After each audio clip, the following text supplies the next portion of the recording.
السلام علیکم ورحمۃ اللہ وبرکاتہ۔ اعوذ باللہ من الشیطان الرجیم، بسم اللہ الرحمن الرحیم۔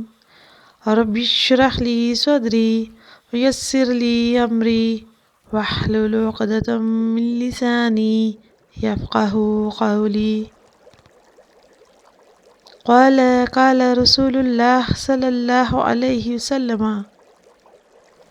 الوالد اوسط ابواب الجنہ، الوالد اوسط ابواب الجنہ، الوالد اوسط ابواب الجنہ۔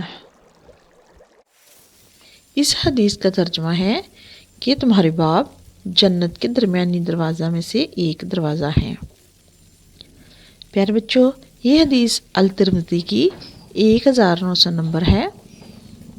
اس حدیث کا موضوع باپ کی فرما برداری اور کہانی کا موضوع بھی یہی ہے۔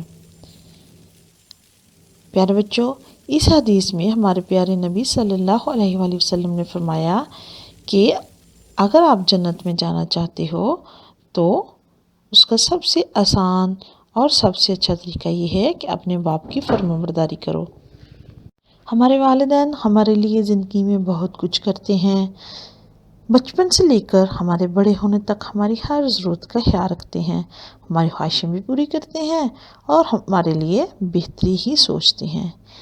اسی وجہ سے ہمارے والدین ہمیں بہت ساری اچھی باتوں کا حکم دیتے ہیں اور غلط باتوں سے روکتے بھی ہیں۔ پیارے بچوں، اسی وجہ سے ہمیں ان کا کہنا ماننا چاہیے تاکہ ان کی کہی ہوئی اچھی باتوں پہ عمل کر کے ہم اچھے انسان بن سکیں اور غلط باتوں سے خود کو روک سکیں۔ اگر ہم ان کا وہ کہنا نہیں مانیں گے تو بعض اوقات اپنا نقصان کر بیٹھیں گے اور بہت زیادہ پریشانی اٹھائیں گے، جیسا کہ حضرت لوط علیہ السلام کا بیٹا، اس نے ان کی بات نہیں مانی، وہ بہت گندے کام کرتا تھا، اسی وجہ سے اللہ تعالیٰ کے عذاب کا شکار ہوا۔ اور حضرت نوح علیہ السلام کا بیٹا بھی ان کا نافرمان تھا، وہ شرک کرتا تھا، اور حضرت نوح علیہ السلام جب ان کو سمجھاتے کہ شرک چھوڑ کر اللہ کی طرف آ جاؤ تو وہ ان کی بات نہ مانتا۔ پیارے بچوں، اسی وجہ سے جب قوم نوح پر عذاب آیا اور سیلاب اور طوفان میں ساری قوم ڈوب گئی تو حضرت نوح علیہ السلام کا بیٹا بھی اسی طوفان میں ڈوب کر مر گیا، اور ان کے باپ کا اللہ کا نبی ہونا بھی ان کو نہ بچا سکا۔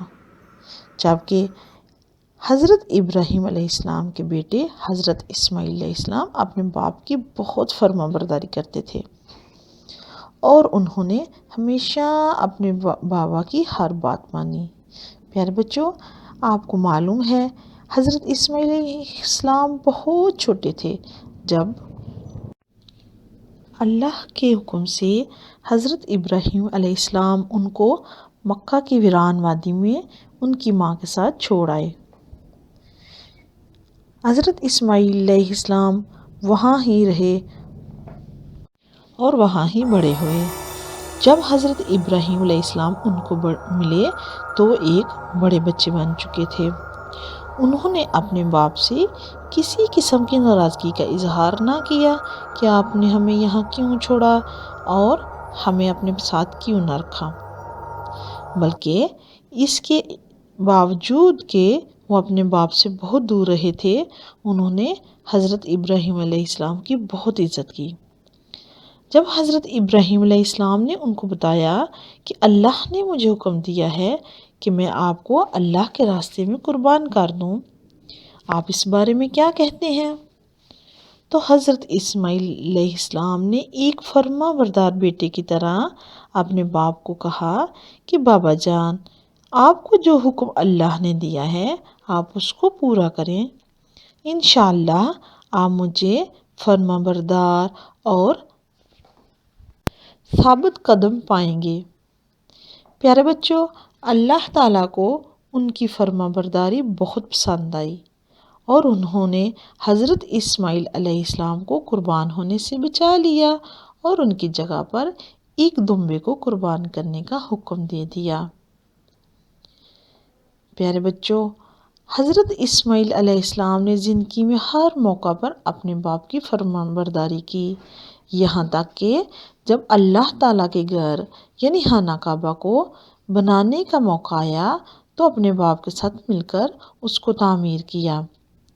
حضرت ابراہیم علیہ السلام خانہ کعبہ کی دیواریں تعمیر کر رہے تھے تو حضرت اسماعیل علیہ السلام ان کو پتھر اٹھا اٹھا کر پکڑا رہے تھے اور سخت محنت کے ساتھ اللہ کا گھر بیت اللہ تعمیر کیا۔ پیارے بچوں، باپ بیٹے کی اسی فرما برداری اور محبت کی وجہ سے اللہ تعالیٰ ان سے خوش ہوا اور انہیں یہ اتنی بڑی سعادت عطا فرمائی کہ ہر سال ہزاروں لوگ ان کی سنت کو پورا کرتے ہیں۔ حج اور عمرہ کے دوران جتنے بھی مناسک مسلمان ادا کرتے ہیں وہ انہی کی سنت ہے۔ مثلاً زمزم کا پانی جو کہ ایک بابرکت اور میٹھا پانی ہے، شفا بخش ہے۔ صفا و مروہ کی سعی، خانہ کعبہ کا طواف، مقام ابراہیم اور جمرات یعنی شیطان کو پتھر مارنا سب ان کی سنتیں ہیں۔ تو پیارے بچوں، جس انسان کو دنیا میں اور پھر آخرت میں بھی فرما برداری کا اتنا اچھا صلہ ملا ہو، ان جیسا کون نہیں بننا چاہے گا۔ آئیں بچوں، عہد کرتے ہیں کہ ہمیشہ اپنے ماں باپ کی بات مانیں گے تاکہ ہم بھی زندگی میں کامیاب ہو سکیں اور آخرت میں بھی جنت حاصل کر سکیں انشاءاللہ۔ پیارے بچوں، اب آپ جلدی سے اس حدیث کو یاد کر لیں اور اس کو اپنی الکتاب الحدیث میں لکھ لیں۔ کہانی کو سب کے ساتھ شیئر کریں اور اس کے ساتھ ساتھ اپنے والدین کی اور اپنے بڑوں کی ہمیشہ فرما برداری اور اطاعت کرنی ہے۔ ایک پیاری سی حدیث اور مزے کی کہانی کے ساتھ پھر ملیں گے، تب تک اللہ حافظ۔ السلام علیکم ورحمۃ اللہ وبرکاتہ۔